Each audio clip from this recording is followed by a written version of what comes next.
Vamos colocar a pauta da histeria como sendo algo positivo, meus queridos amigos.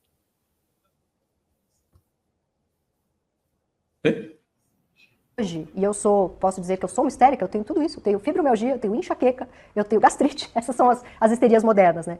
Nós somos mulheres denúncia. Pode parar de achar que histeria é um xingamento, né? E por que eu defendo que ela é uma coisa boa? Porque, primeiro de tudo, as histéricas foram quem fundaram a psicanálise. Elas eram conhecidas como as mulheres que interrogavam o mestre. Então, muitas das histéricas que o Freud atendeu, elas falavam, não, esse diagnóstico que você está me dando aí tá errado. Não foi assim que aconteceu, não. E dessa provocação da histérica, inclusive uma histérica chamada Ana O, ela fundou o que é conhecido hoje como a psicanálise, que é a cura pela fala. Porque ela mandou o Freud calar a boca. O Freud estava lá cagando um monte de regra, falando o que ela tinha. E ela olhou pra ele e falou, tá, agora você vai calar a boca e deixar eu falar? E aí o Freud entendeu que a psicanálise o paciente falar, o analisando falar. Eu não aguento ouvir uma histérica falar há tanto tempo assim. Me dá histeria também. Adriles, faça sua tese, meu caro. Vamos lá. Opa!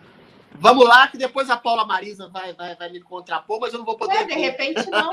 Eu vou concordar contigo, de repente. A questão não, você vai me contrapor. O que essa mocinha histérica assumida, né? Ela que tá assumindo, tá dizendo sobre Freud, coitado do Freud. O Freud descobriu a histeria. Histeria, grosso modo, o que é? É você reagir de uma maneira física, ou com alucinação, ou com doenças, ou com erupções na pele, ou com comportamento insano, absolutamente neurótico, a um problema mal resolvido que você não consegue conceber. Ou seja, você recalca um problema, por exemplo, de repressão sexual, de você ser obrigada a casar com um homem que você não gosta, ter 8 filhos com esse homem que você não gosta, apanhar e depois dar uma crise histérica, como havia na Idade Média, e a igreja queimar a histérica como se fosse bruxa possuída pelo demônio. Foi isso que o Freud descobriu. Não foi uma histérica que chegou pro Freud e falou, você não sabe falar nada. Era uma histérica que estava falando besteira e o Freud falou, quem descobriu a cura pela fala, pela psicanálise, foi o senhor Sigmund Freud. O problema é, essas histéricas que realmente eram vítimas de uma sociedade, Paula Marisa, patriarcal, que obrigava a mulher a não ter prazer sexual, a ser estuprada pelo marido, a ser explorada pelo marido, a ter filhos com homens que elas não gostavam, a ter casamentos arranjados, a não poder trabalhar, a não poder respirar, a não poder existir praticamente. Isso gerava uma histeria e que propiciou o início de um bom feminismo. O que existe hoje, que as mulheres conquistaram todos os direitos de fazer o que ela bem entende, aí sim, é uma histeria contra os homens, vingativa contra os homens, querem responsabilizar eu, coitadinho, o Marco Antônio, o professor, pelo machismo atávico do século XII, sendo que isso não existe mais, essa relação machista entre homem e mulher, claro que existe pontualmente em algum outro casal, mas de maneira estrutural não existe mais. Então, essa mocinha da Folha de São Paulo aí é uma histérica, só que pelas razões erradas. Ela criou uma histeria para demonizar os homens. O feminismo, o começo dele foi justificável. Hoje, o feminismo é uma histeria de narcisistas que querem castrar homens. É só isso. Acho que eu vou jogar direto para a professora Paula a tese do Adriles no colo da professora Paula. Adriles joga. Eu tava que, meu Deus do céu, hoje a gente vai fazer as fases. Mas aí terminou mal, Adrilinho, querido Adriles, eu queria entender de ti uma pergunta sincera. Os homens antes eram extremamente machistas, patriarcais, batiam na mulher, estupravam ela, os pais odiavam os filhos, casavam eles com pessoas que eles não gostavam, e agora eles não são mais, graças ao feminismo. Eu entendi errado essa tese, ou é essa mesmo que tu tá? É sério a pergunta, eu quero que ele responda. Por aí. Não, você quer que eu responda? Então tá, vamos ver. Não estou dizendo que todos os homens... Não é para fazer uma tese. É só... Adriles, não é para fazer uma dissertação. Tá? Não é para fazer uma dissertação. Existe uma condição social histórica milenar que tinha uma estrutura machista. Tá? A mulher é uma cidadã de segunda categoria. Isso é desde Platão, né, Paula Marisa? A mulher não tinha direito a nem falar. O professor vai concordar comigo. A mulher não tinha direito a nada, a trabalho, a voto, a consciência, não tinha direito. Inclusive, era obrigada a ceder aos impulsos sexuais do marido, era obrigada a ser estuprada, às vezes. Isso é lógico que gerava uma histeria, e isso não era de alguns homens. Isso era uma sociedade patriarcal imensa. O feminismo ajudou imensamente na emancipação da mulher. O que o feminismo se tornou hoje é uma histeria contra a masculinidade. E aí elas querem culpar e resgatar uma realidade que não existe mais, que as mulheres têm todos os direitos e todas as prerrogativas totais. Então, isso não é opinião nem tese. Obrigado, Adriles. Isso é história. E agora eu vou embora, tem que ir embora. Tá bom. Beijo, Adriles. Eu recomendo. Vai conseguir falar. Eu recomendo para todo mundo ler o livro Mulher, o Sexo Privilegiado, para mostrar como isso que o Adriles está dizendo são os erros históricos que a gente tem, a visão marxista sobre a família. Aliás, o direito de propriedade, o surgimento da propriedade da família e do Estado, que é um livro também que mostra que o marxismo considera a primeira opressão, a opressão do homem sobre a mulher e sobre a sua família, que era chamado de pátrio poder, e que isso gerou a sociedade capitalista.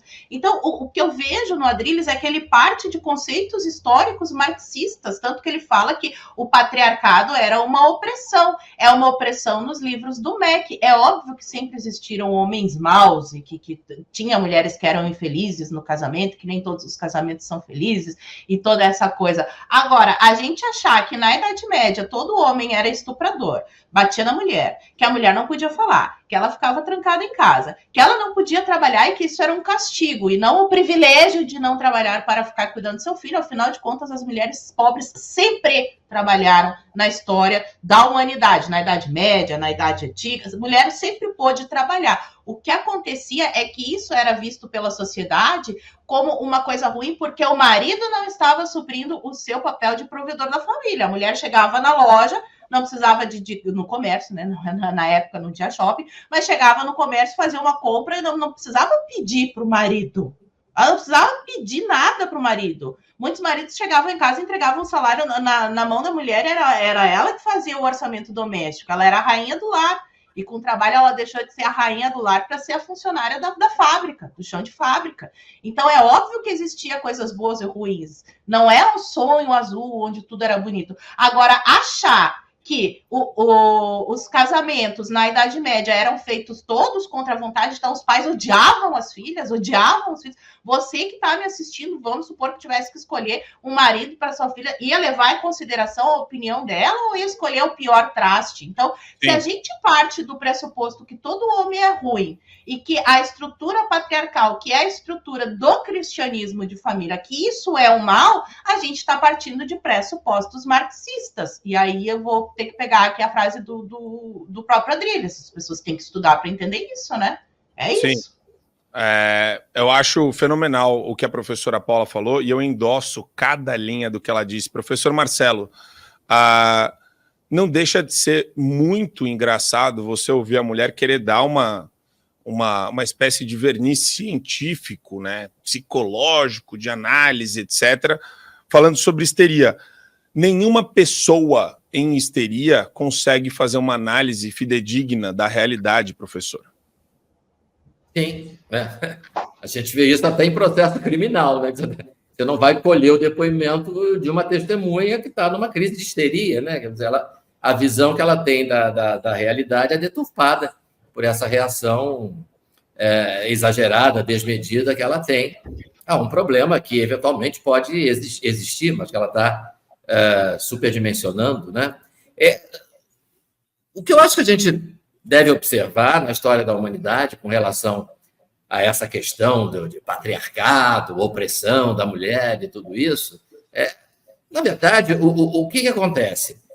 Você tem um momento, né, na história da humanidade, você tem um período, um longo período, em que você depende da força física, né, para atividades que eram vitais para a sociedade. Uma delas é a guerra, né?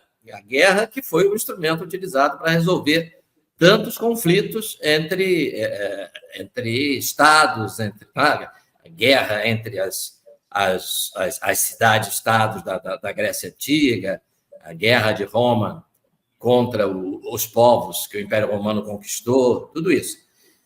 E, nesse momento, quer dizer, a questão da força física é a questão decisiva. E os homens têm uma força física maior do que a das mulheres, né? Então, não é nenhum tipo de plano diabólico para oprimir as mulheres, não é nada disso. É que porque você não podia ter um exército de mulheres, nunca existiu. As Amazonas sempre foram uma lenda, né? Um exército de mulheres na antiguidade, né, estaria fadado à derrota, porque no confronto físico com um exército de homens, elas perderiam, elas seriam derrotadas. Então, era imprescindível para a sobrevivência de uma sociedade, né, que as atividades militares, e inclusive as atividades de comando, né, dos militares, estivessem nas mãos de homens, né? Não poderia ser de outra maneira. Aí você olha hoje para o que são as Forças Armadas hoje, né? Aí você vê como a situação mudou, né? E, por exemplo, você pode comandar um ataque aéreo como se estivesse jogando um videogame, né? Comandando um drone num quarto, numa cabine, no seu escritório, e aí não importa se você é homem ou mulher. Então, essa diferença entre homens e mulheres, ela já foi decisiva, já foi fundamental, que é a diferença na força física. Né? E hoje ela é cada vez mais irrelevante na quase totalidade das atividades humanas. Não na totalidade. Né? Você tem atividades como o esporte, em que essa diferença de força física continua sendo relevante. E por isso é que continua existindo futebol masculino, futebol feminino, basquete masculino, basquete feminino. Não é porque existe um plano dos administradores das atividades esportivas, das confederações esportivas, para oprimir as mulheres. É porque, nesse caso, a diferença de sexo importa, como já importou em tantos outros setores, nos quais não importa mais. Tá? Perfeito. Só falar o nome do livro, o professor perguntou Sim. aqui, é A Origem da Família, da Propriedade Privada e do Estado.